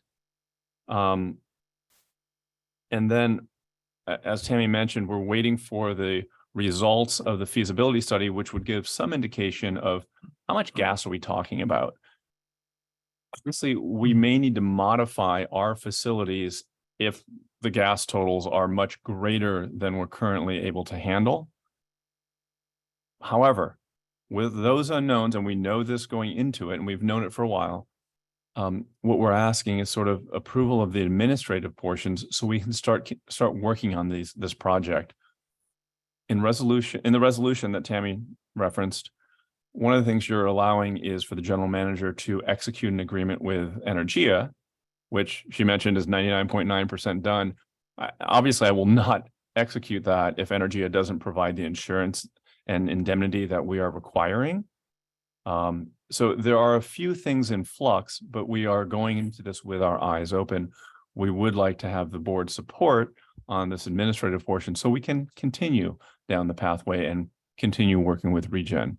And I think, Ron or Scott, if you have any comments on this, I know you've been on the ad hoc committee meetings with Regen, but I just want to make sure you all understood the full depth of what we're asking. Questions, directors? I do have one question about the resolution, which is on page 110 of 248 in the board packet. Should we have a not to exceed amount somewhere in there under the now therefore be it resolved? And if so, what would you suggest for that? We can certainly add that into number 5 there. And wouldn't that be the would that be the 8.149 million? Yeah, unless you want to add 5%. I don't like contingencies at all, so I'm good with 8.149 million. This one. So we can certainly add that. I don't know, Jim Gilpin, on 5 to add in a cost not to exceed of, so if we can make it simple, $8,150,000. Yeah, you can do that. But if you want to, because the exact amounts, 8,149,000. Yeah, whatever you just said. Well, it doesn't, I understand things can happen in the real world that drive costs up. So it doesn't have to be exactly on the dot or within 1%. I mean, if you want to put 10% in there, it's just an NTE number. I would say personal opinion, if we can leave it at that 1.149454, if this were to change, and as we talked about, the bidding climate may change, we would come back to the board, because I think we would need to inform you of moving beyond that amount. Okay, all right, fair enough. So it's 8.1495, 149,454. 454. And once again, it's contingent upon all those other items that I mentioned that we need to. Right, work out. right. But you'll figure that out in your delegating you to negotiate, et cetera, et cetera. Yes. Right, and one of the things that I asked is, we don't want to lose the grant monies because that's why we got into this in the first place. However, I don't want to expend $8 million if it's looking like we are jeopardizing the grant. We are going to do everything what we can to ensure we keep the 4.2 million or $6 million. So in fact, Margaret's on the line, and I did talk to her today that I want something in the contract that says if it looks like the grant monies are in jeopardy, that both parties would agree to something less than the 8 million. For those of you that aren't aware, the mixing system would be beneficial to our existing digesters, whether or not we take food waste or not. We've got 30-year-old digesters, and this is an improvement and would save energy anyway. I'm not saying that we're going to lose the grant, and I want to do that, but it will be written in there that we can go through negotiations without expending and being held to the entire project, which includes the polishing system and the other station, the receiving station. Okay. Any other questions, directors? I'll move myself approval of the resolution with the not to exceed amount. Second, quoted by staff. Is there a second? Second. Thank you, Director Garcia Arizona, and we'll go out to the public to see if anyone from the public wishes to comment on this item.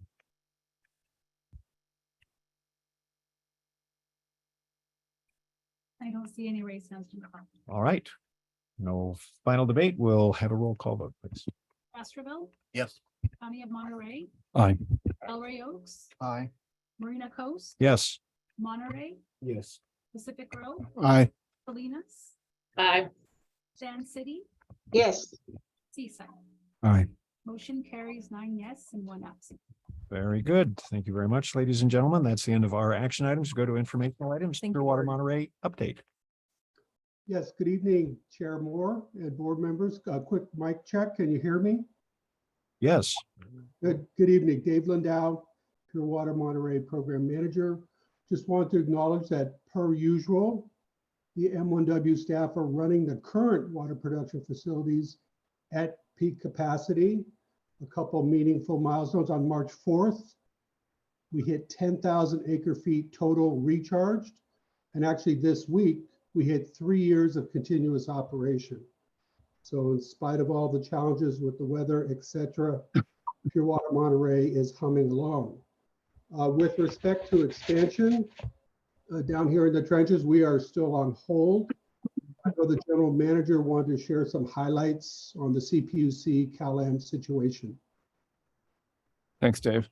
So as many of you may know or have seen, there has been some movement at the CPUC in regards to the amended and restated water purchase agreement with CalAm, Monterey Peninsula Water Management District, and ourselves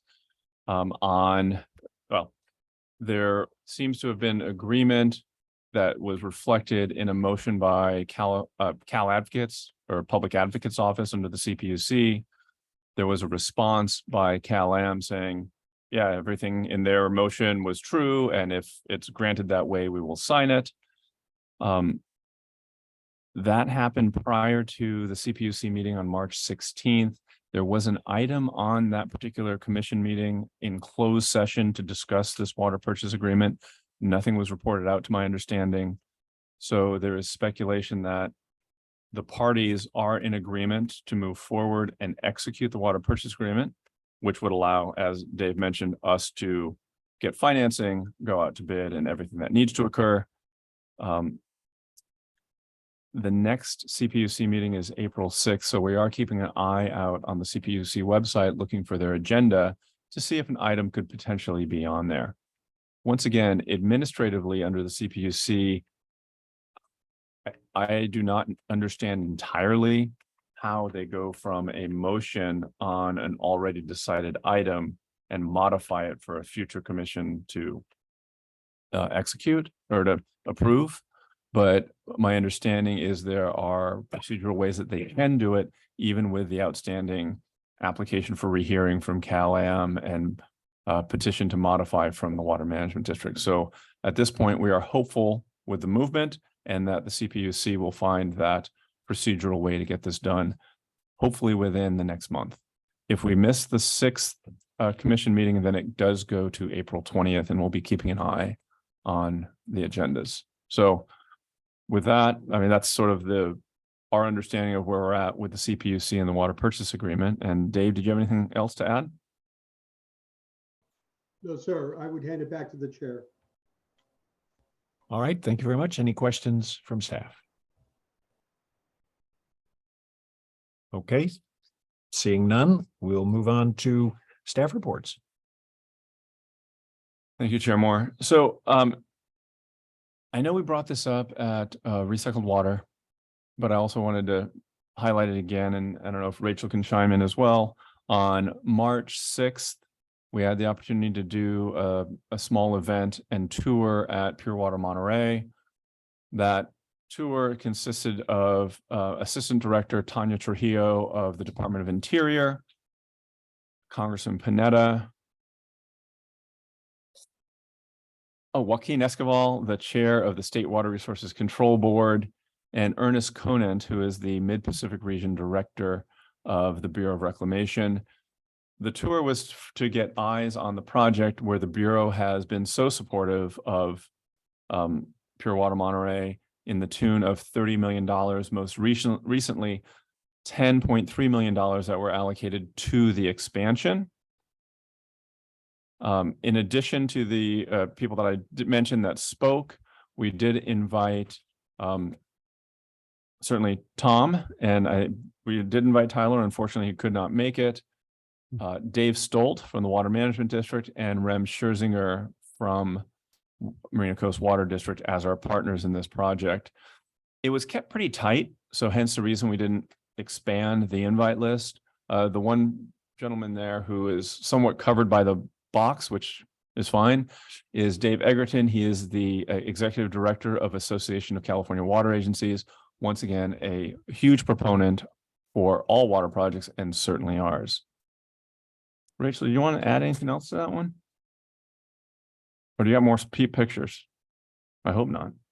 Yeah, I do want to add some more in general, but on that topic, I think a huge shout out needs to go to Tammy and her team. Oh my God, yeah. So in the lead up to March 6th, Mike and I were in DC, that first picture, which I can tell you about in a little bit. And so Paul, Tammy, and the team here had to get everything ready for us. And they did an amazing job ensuring that that facility represents exactly who we are and what we do. So thank you. And Rachel's absolutely right.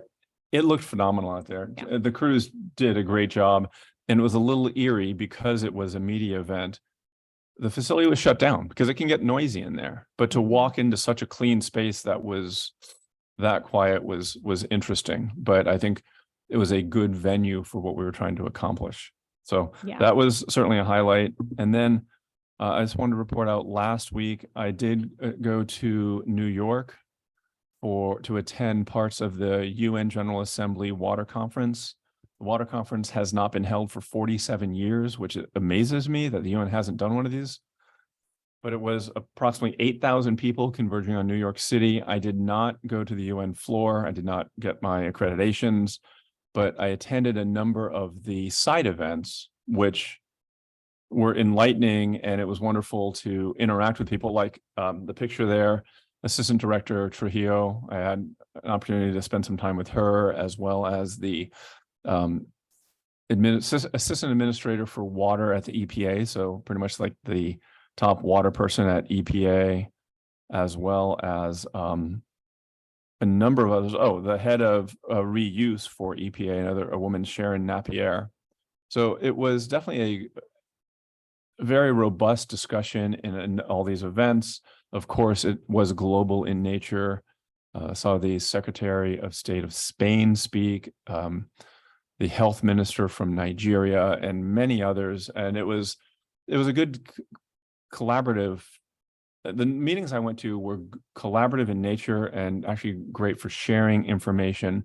And certainly we shared Monterey One Water and Pure Water Monterey specifically.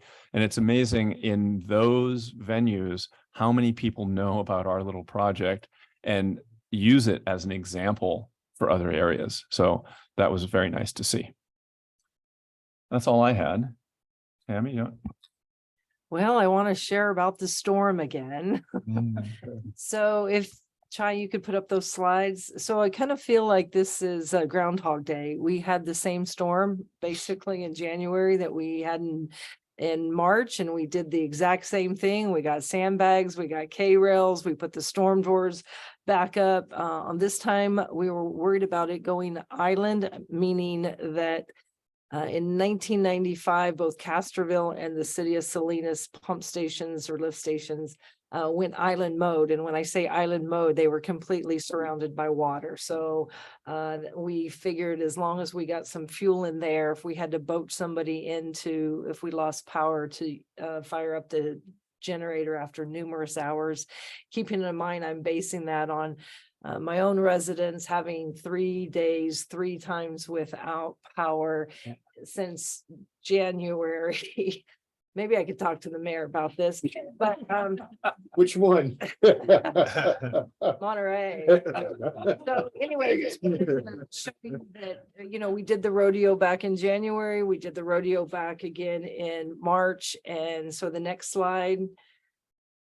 This is showing our SRDF, which we didn't use last year because of the drought, but we want to use this year. And we normally would be able to take river water in April 1st, but it's not ready because water hasn't gone down enough for us to clean it out. In fact, the next slide shows what it is.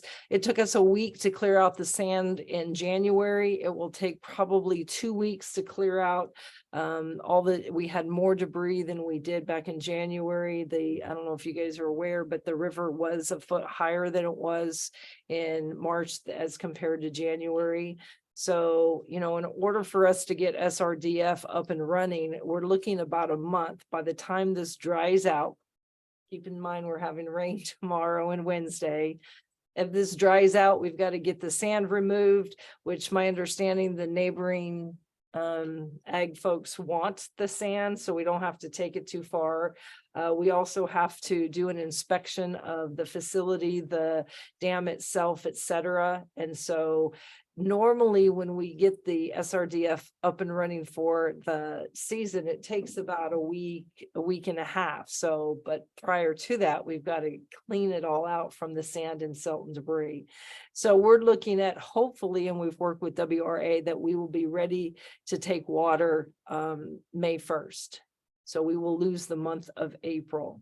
The only concern that they have is we can't use the dam water unless the river is running at a certain level. If it's running too fast, which it is right now, that we can't take the water from the dam. It wouldn't be beneficial. So anyway, there's a lot of playing parts, but hopefully the sun will come up, and now we're hoping for dry or windy weather. Next slide, please. So those of you that are aware, we have a stormwater facility, the picture on your left that we put into, that's one of the additional source water facilities that we would take dry weather stormwater. So when we built it, apparently we did not build it with watertight, pressurized lids. And the reason why is there was no reason, except we found out that in a 100-year flood, the river put so much pressure. There is a 66-inch metal corrugated stormwater pipe owned by the city of Salinas that goes perpendicular, that goes out to the river, that has a flapper gate on it. And so what was happening is the pressure from how high the river was coming out the path of least resistance, which was the storm facility, which you can see the bags and it coming out. In the meantime, Jen and her engineering team is getting a project to get those doors pressurized and watertight, et cetera, to the tune of about $48,000. But in the meantime, what's happening is the picture on the right is we've got the 60-inch basically goes straight out to your left to the river, and perpendicular following that water is where our force main is. And so what was happening is the water was coming over the stormwater facility and is undermining the dirt from above our force main. Well, you never want a force main to be jeopardized in any way or shape or form. We had pumps out there. We tried to get the water level down after hauling 3 truckloads out and having a pump there. We maybe got it down about 1.5 feet. We were basically pumping the river. But we did notice, staff did notice that there was what appears to be a pinhole leak in that 66-inch. And so we're working with the city of Salinas. As soon as it dries out, which hopefully will be next week, we'll start excavating. We'll take a look at our force main, make sure that it's not compromised, which we do not believe it is. We took samples and there was no indication of wastewater.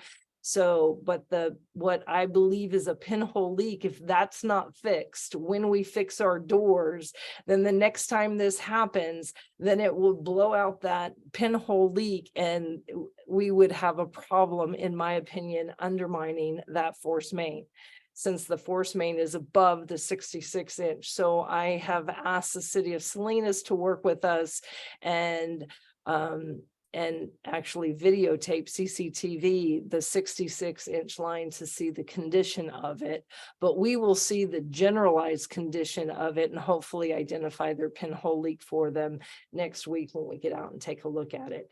But that's what you're seeing there. The next slide, or is that it? That's it. So I'm hoping that in 2 more months, we don't have another storm, because we had people staying in hotels. We had additional on-call folks.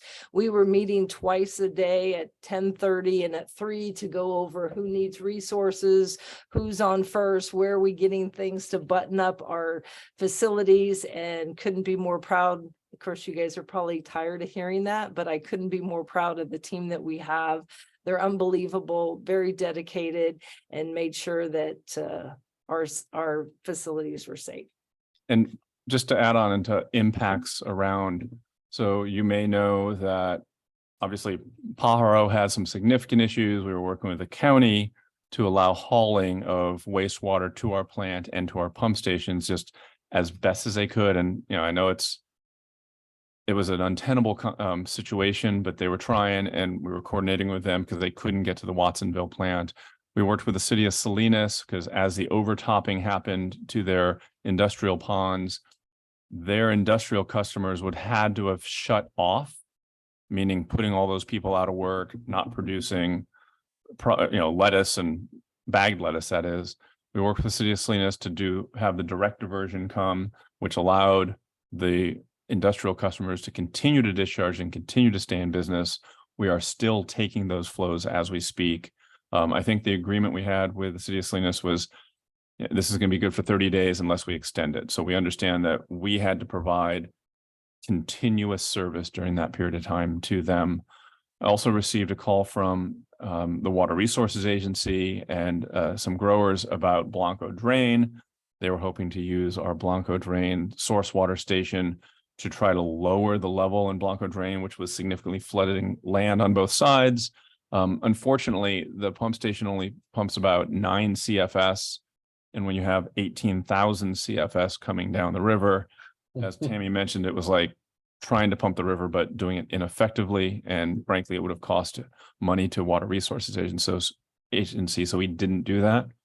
Bottom line is, we're certainly trying to work with our partners. And then on the flip side, when that box started leaking all over the place, I did call Steve Kerrigan, at the city manager at Salinas, and they worked out shutting down some of their stormwater pumps, not to they weren't trying to jeopardize any homes or areas from stormwater, but they understood the significance of what Tammy identified of undermining the force main.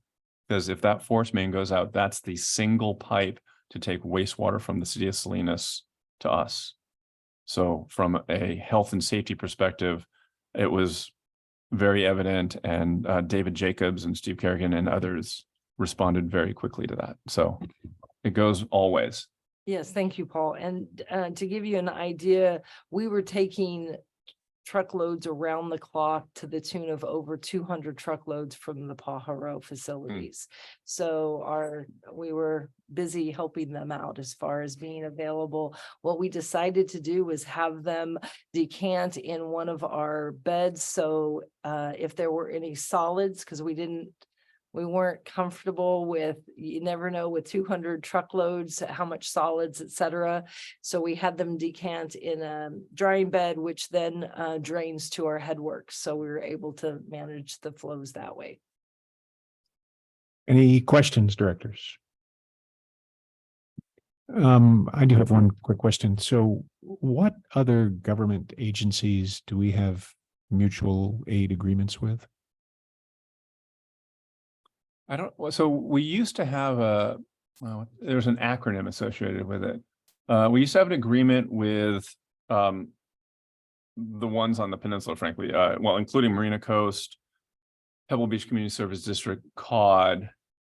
I'm not sure if we had it with Pacific Grove or not, but there was hey, this is the equipment we have. Here's the capacity we have. Let's go back and forth. I don't think that's still in existence. I would need to check.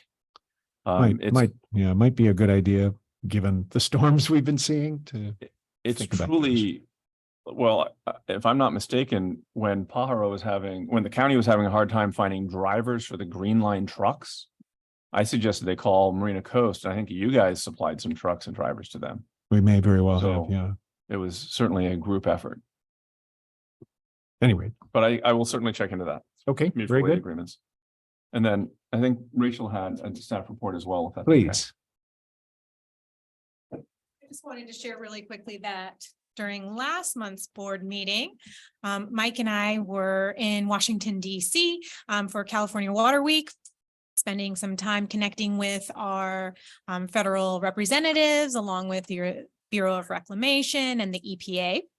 And actually, when we walked into the meeting with the EPA, the staff member there, he was so excited to meet us. He said, "I was so happy to see you on my calendar." And he brings up this report and he says, "I just featured you in my report for this month." So this is the water recycling for climate resilience through enhanced aquifer recharge and aquifer storage and recovery. And the EPA just created this document as a resource for the whole nation. And they found us and featured us in this report as a great example of groundwater replenishment. And while others do groundwater replenishment, which we do via Pure Water Monterey, we are the national model for utilizing diverse source waters and how you can set up a technical program combined with water quality management on the post side to utilize diverse sources and optimize water resources. So that was pretty dang exciting when we walked in and they were waiting for our meeting of all the meetings of the day. That was pretty amazing. We also happened to our lobbyist almost lost her arm as she was trying to make sure that Senator Padilla could ride in the elevator with us. So that was pretty great. He's very tall. Yes, so it was a great trip. We made a lot of connections. Paul and Mike have spent years building up this government relations program. And it's fascinating to go back to the Capitol and for them to know us, and they're waiting for our meetings, which I think was also reflective in Assistant Secretary Trujillo coming out for her visit on March 6th. And then Chai, will you pop up the photos really quick too? Please, thank you. And then also this month, we hosted Pure Water Soquel. So our neighbors just north of us are also looking to do a groundwater replenishment project. So a large group from the from Soquel Creek Water District in the city of Santa Cruz. They came down to learn from our team lessons learned on the startup and commissioning process that we went through with Pure Water Monterey. They're currently in the construction phase, a couple years out from starting operations. So they were really eager, and we completely connected with them on those feelings you have while you're kind of starting to wrap up construction and knowing that this infrastructure is about to become yours. So it was great to pass on some of the lessons learned that we had with their team. Chai, if you can't get it, it's okay. It was a large, bottom line is it was a large group, so it was awesome to be able to connect. Bottom right. So they brought a lot of people down who were eager. Whole facility. Yeah. One would think. One would wish. Running the plant. So it was great to connect, and I appreciate again Tammy and her team's time visiting with this crew, because while Mike and I, are pretty well versed in our projects and we can share about pore size related to human hairs, I'm sure they would much rather learn from Tammy and her team about pump size and the true lessons learned. So thank you again. Any questions? Those are just kind of some of the highlights this month. Thank you, Rachel. Any questions, directors? Thank you. All right. Any more staff reports? All good. Thank you. All right, then we go to board member comments. Director Craig. So it's 11 o'clock. So you lied at the beginning of the meeting, but that's fine. That's totally fine. I had 2 Pepsis for this meeting, so I'm good. I got some caffeine in me. A couple of things I wanted to make a request. I had asked about clear definition between valley cities and coastal cities for Monterey One Water. Staff was really great. Chaito was great about getting me the resolution on how we select chair and vice chair, but surprisingly, there is nothing written down about what makes up the valley cities and what makes up the coastal cities. So I'm going to make a request that we maybe have a subcommittee meeting about that. And I don't know if we need to create a subcommittee, but I do think particularly as we're selecting the executive committee for this particular organization, it's really important to have those things written down for future. Excuse me. And then I would also like to maybe create a subcommittee to talk about the weighted votes for Monterey One Water. And just to be really clear and transparent with anyone, I don't have any interest in making any sudden moves or sudden changes, but I do want to have a conversation about what that looks like longer term for the organization. So what I assume to be long past when any of us are on this board, but I do think it's important that we address it because it's an antiquated system. So those are my 2 asks, and then I'm going to go to bed. Thanks. All right. Thank you very much. Other directors? Vice Chair Williamson. I will point out that it might be helpful for Director Craig to get some of the background information of when we talked about the weighted vote, because I know that was a heavily discussed topic, and it might better help inform what that next step might look like. So just throwing that out while the conversation is up there. Yeah, I have quite a bit of it. I mean, there's a big old file on it, but I do actually have some creative ideas that I think might serve this organization a little bit better, and it wouldn't be a big giant food fight right now, that kind of thing. So and I don't know what it looks like. I've broached the subject with Paul and just want to make sure that we're addressing something that's significant, but perhaps doing it in a manner that is fair for everyone. So just want to be clear about that. Thanks. Thank you, Director Craig. Back to Vice Chair Williamson, and then we'll go to the general manager. Maybe I'm going to change the topics, and I'm not sure if you're speaking something on this topic that might be worthy of continuing this. I think on the topic, it's not on the agenda, so not on the put it agenda for the future. This is under comments, and we should just limit it to the comments, and then we can deal with it. I can't make a comment on the comment. No. What